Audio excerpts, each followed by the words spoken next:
This video is to help students who may need to add a picture of an assignment in Google Classroom, and this set of instructions is for those using a desktop, a laptop, or a Chromebook using a browser.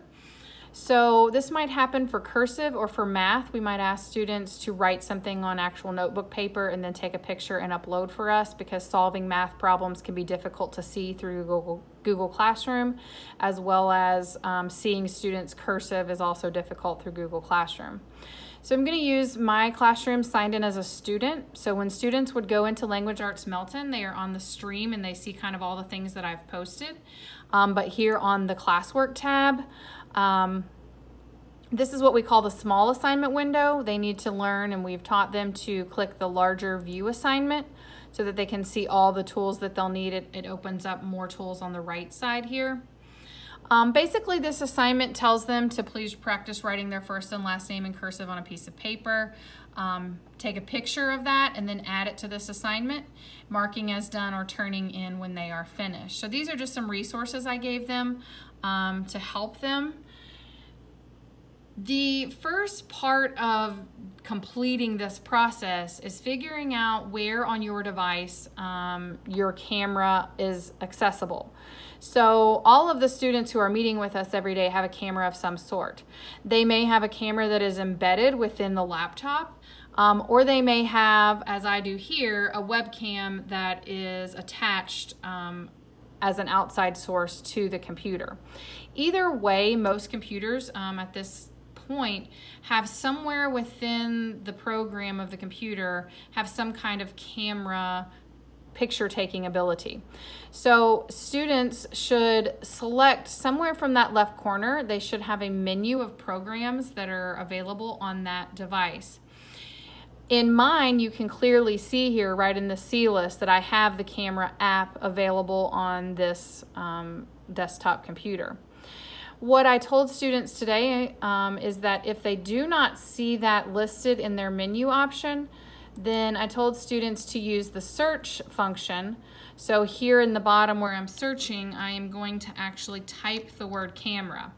So if you can't find it easily from your menu, find where you can search your computer, and you should somewhere have a camera app.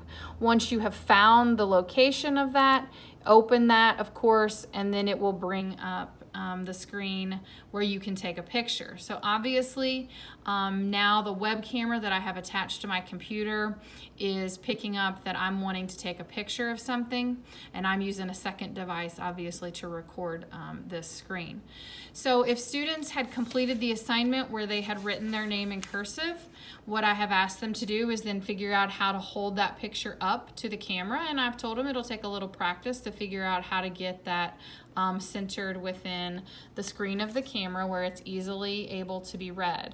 And then from the side, students will have to click the camera button to actually take the picture. Okay, so I'm not doing a great job with two devices here. All right, once they have snapped the picture, what I've asked them to do is to figure out where is that picture now saved. So this particular app shows down here in the corner that this picture is saved in the camera roll.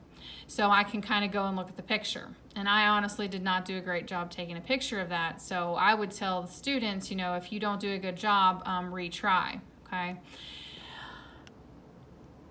But what I also want them to be able to do, and what I also showed, is that in this file folder on the computer, most of the time in the pictures folder, you're going to find the camera roll.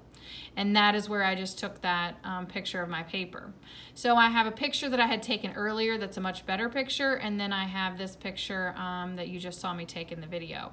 So I want them to understand on their device where those pictures are stored, because if something happens or you know, we ask them to take a picture of something, they have to kind of have an understanding of how to use their camera and where those pictures are now located once they've been taken. Now that the picture of my paper has been taken, I'm ready to go up here and hit the plus sign and add. So I'm going to add this file And I spoke with them about, Google gives you an option of what you want to add. So they're going to add a file to this assignment.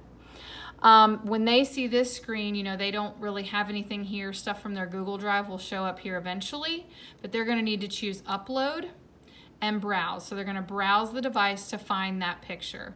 So here is why they need to understand that their picture is in the picture file and that it is within the camera roll, because this step requires them to understand where to find that picture on their device, where it is saved. So I'm going to choose the picture that's a little better, and I'm going to click Open. And it quickly uploads that file to Google Classroom. And then as you can see over on this side, the picture is now attached, if you would say. This picture is attached or added to my assignment underneath where it says your work.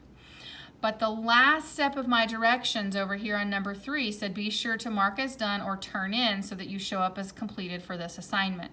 And this is the last step, which now that I've added this picture, the assignment wording changed from mark as done to turn in. So right here we're teaching students to check and make sure this doesn't say assigned anymore, because once I click this button to turn in, and it's double checking with me, are you sure this is what you want to turn in? Yes. Once I have submitted or turned in the assignment, now my assignment changes to turned in. And this is what they need to see on all assignments, okay?